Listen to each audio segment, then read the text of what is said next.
അയ്യോ അയ്യോ അമ്മ അയ്യോ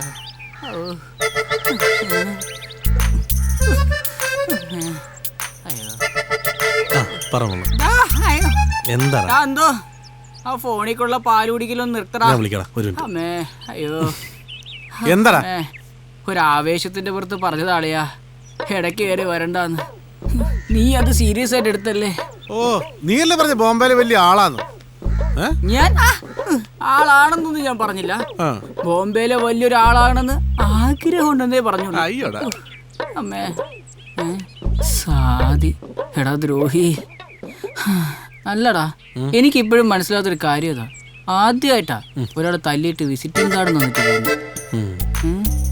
എന്തായാലും നമുക്കൊന്ന് പോയി കാണാം അല്ലേ?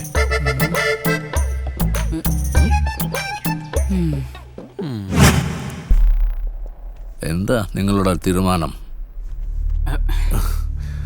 സോറി സാർ, ഞങ്ങളെ കൊണ്ട് അതിനൊന്നും പറ്റൂല. ഞങ്ങളെ വിട്ടേ. ഒരു മിനിറ്റ് നീ വന്നേ.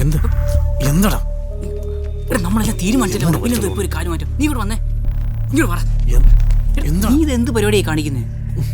ജീവിതത്തിൽ രക്ഷപ്പെടാനായിട്ട് ദൈവമായിട്ട് കൊണ്ടുവന്നൊരു ചാൻസാ. അക്കൗണ്ടിൽ ലക്ഷക്കണക്കിന് രൂപയുടെ പാസ്ബുക്കുമായിട്ട് അവളുടെ അപ്പന്റെ മുമ്പിൽ പോയി ഞെളിഞ്ഞൂടെ നിനക്ക്? എടാ റിസ്ക് ആണ്. ജീവിതത്തിൽ റിസ്ക് എടുത്തവര് മാത്രമേ ഇതുവരെ രക്ഷപ്പെട്ടിട്ടുള്ളൂ. എന്നും കൊന്നും ഇങ്ങനെ ജീവിച്ചാൽ മതിയോ? നമുക്ക് രക്ഷപ്പെടേണ്ട കളിയാ. ഒന്നും ആലോചിക്കാനല്ല, ഞാൻ പറയുന്ന അങ്ങോട്ട് കേട്ടാ മതി.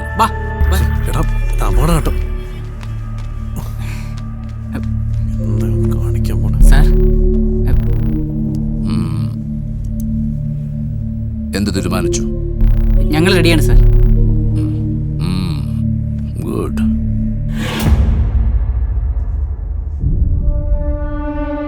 ഞാൻ ബോംബെയിലായിരുന്നപ്പോ ഒരുപാട് ബാങ്ക് റോബറീസ് ഇങ്ങനെ നടത്തിയിട്ടുണ്ടോ?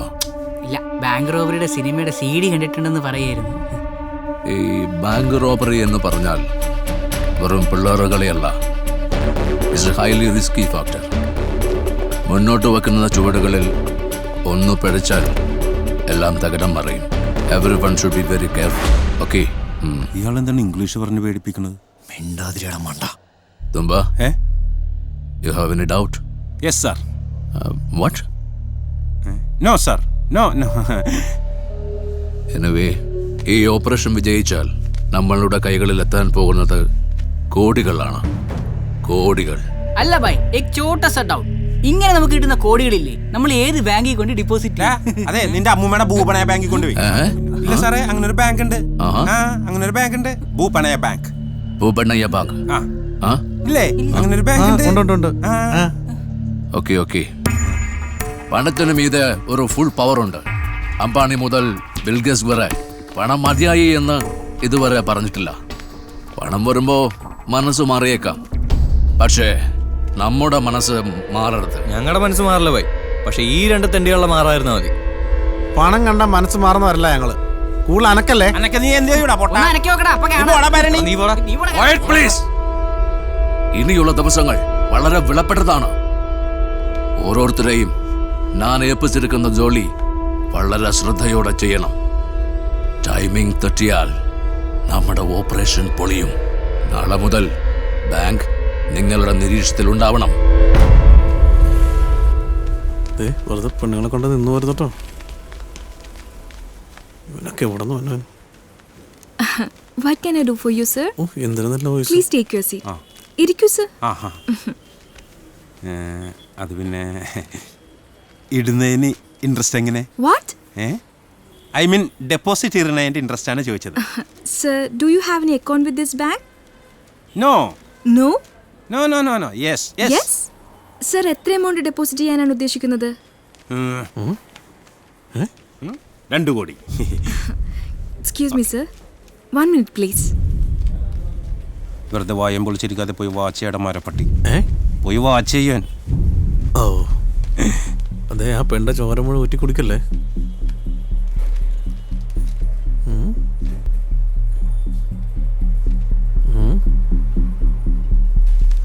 ഇവിടെ ഒരു ക്യാമറയുണ്ട്. സിനിമ പോസ്റ്റ് ചേർന്ന്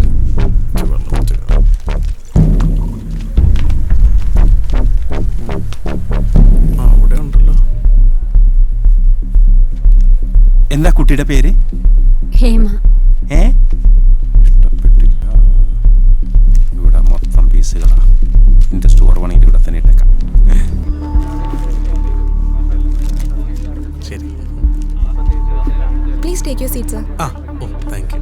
സർ എന്താണ് വേണ്ടത്? ഞാൻ കുറച്ച് പണം ഡെപ്പോസിറ്റ് ചെയ്യാൻ വേണ്ടി വന്നാ. ഇവിടെ സേഫ് ആണല്ലോ മാഡം? ഈ ബാങ്കിലെ സ്ട്രോങ് റൂം ഒക്കെ സ്ട്രോങ് അല്ലേ? Sure sir. ഒരു 15 കോടി വരെയൊക്കെ ഇവിടെ സേഫ് ആണ്. ഏറ്റവും മോഡേൺ ടെക്നോളജിയാണ് ഞങ്ങളിവിടെ യൂസ് ചെയ്യുന്നത് വിത്ത് സെൻസർ. ഓഹോ കുത്തിപ്പൊളി. എന്താ സർ? ഒന്നുമില്ല ഒന്നുമില്ല. Anything else sir? ഇല്ല ഒന്നുമില്ല. Okay thank you sir. ഇത് പൊളിക്കാൻ കുറച്ച് പാടപ്പെടും. സെക്യൂരിറ്റി, നല്ല പേര്. സെക്യൂരിറ്റി എന്നാണല്ലേ പേര്? അല്ല ജോസ്. ജോസ്, അതും കൊള്ളാം, നല്ല പേരാ. മിസ്റ്റർ ജോസ്, ഈ ബാങ്കിൽ സെക്യൂരിറ്റി ആയിട്ട് നിന്ന എത്ര രൂപ ശമ്പളം കിട്ടും? 16,000 രൂപ കിട്ടും. 6,000 രൂപ? ഛേ, ബേച്ചാര. ഹിന്ദിയിലെ കഷ്ടം എന്ന് പറഞ്ഞതാ. ഹിന്ദി അറിയാത്ത തെണ്ടി. അങ്ങ് ബോംബെയിലാണെങ്കിൽ അയാളുടെ കയ്യിലിരിക്കുന്ന വടി കണ്ടോ? തല്ലുള്ളൂ. ബോംബെയിൽ ഞങ്ങൾക്ക് 2-3 ബാങ്കുകളുണ്ടെന്ന് പറയുകയായിരുന്നു. മിസ്റ്റർ ജോസ്, 2 ആഴ്ച കഴിയുമ്പോൾ മിക്കവാറും ഞങ്ങളൊരു ബാങ്ക് തുടങ്ങും. അന്ന് ഞങ്ങളുടെ ബാങ്കിന്റെ സെക്യൂരിറ്റി ആയിട്ട് നിൽക്കും. ഇപ്പൊ കിട്ടുന്നതിന്റെ ഇരട്ടി ശമ്പളം കിട്ടും. Thank you sir. Mister security, ഒരു 10 കോടി രൂപ ഉണ്ടെങ്കിൽ ഇതുപോലെ ബാങ്ക് തുടങ്ങാൻ പറ്റും. അതിനെപ്പറ്റിയൊന്നും എനിക്കറിയില്ല സർ. ഇതൊന്നും അറിയാതാണോ സെക്യൂരിറ്റി ആയിട്ട് ഇരിക്കുന്നത്? എന്താ സർ? കഷ്ടം. അതെ, ഈ ബാങ്കിന്റെ താക്കോല് കയ്യിലുണ്ടോ? എന്തിനാ? അല്ല, ഒന്ന് കാണാൻ. അല്ലാണ്ട് ഡ്യൂപ്ലിക്കേറ്റ് ഒന്നും ഉണ്ടാക്കാനല്ല കേട്ടോ. ഈ ബാങ്കിന്റെ താക്കോല് ഞാൻ ഇതുവരെ കണ്ടിട്ടില്ലെന്ന്. ആളെ സത്യം. ബാങ്കിന്റെ താക്കോലൊന്നും എന്റെ ഇല്ല. പിന്നെ താനൊക്കെ ഏത് കോപ്പിലെ സെക്യൂരിറ്റി ആണോ? താക്കോലൊക്കെ വെച്ച് കയ്യിൽ വെക്കണ്ടേ? തന്നെ ഞങ്ങളുടെ ബാങ്കിൽ നിന്ന് ഇപ്പോഴും ഡിസ്മിസ് ചെയ്തിരിക്കുന്നു. ഉല്ലുക്കപ്പെട്ട കമ്പനിയെ badmash. Security. Sir, we are giving high interest for our prime customers like you. Sir, നിങ്ങളെ പോലുള്ള പ്രൈം കസ്റ്റമേഴ്സിന് ഞങ്ങളുടെ ബാങ്ക് പ്രൊവൈഡ് ചെയ്യുന്നത് ഹൈ ഇൻട്രസ്റ്റ് ആണ്. അതായത് ഒരു 15% വരെ. സർ, എപ്പോഴാണ് ക്യാഷ് ഡെപ്പോസിറ്റ് ചെയ്യുന്നത്? അത് 2 കോടി കിട്ടുമ്പോ. Sir, your contact number please. Contact number 9893. അതെ, ബില്ല് അടക്കാത്തത് കൊണ്ട് ഫോൺ കട്ട് ചെയ്ത് കളഞ്ഞ്. ഓക്കെ. ഇംഗ്ലീഷ് നല്ല സാധനം. ഒരു മിനിറ്റ്. അതെ, മുഖസ്തുതി പറയാണെന്ന് വിചാരിക്കും. ഒരു സെക്യൂരിറ്റി ആവുള്ള ലുക്കൊന്നും തനിക്കില്ല കേട്ടാ. ഓടാ ഭ്രാന്ത, നീ ഒന്നും ബാങ്കല്ല തുടങ്ങേണ്ടത്, വല്ല ഭ്രാന്താശുപത്രിയും പോയി തുടങ്ങി. എന്നെ വെറുതെ നൈസാമാക്കുന്നത് വണ്ടി കയറ്റി കൊണ്ടുപോകാൻ ഞാൻ വന്നി. ഇങ്ങോട്ട് വാടാ, ധൈര്യം ഉണ്ടെങ്കിൽ. ഭ്രാന്തിനെ വിളിച്ചോണ്ട് പോടാ. നീ ഇങ്ങോട്ട് വാടാ. പറഞ്ഞല്ലേ വെറുതെ അവിടെ ഒന്ന് പോടാ. യവന്മാർക്ക് വട്ടാന്ന് തോന്നുന്നു. ഏതോ ഭ്രാന്താശുപത്രിയിൽ നിന്ന് ചാടി വന്നതാ.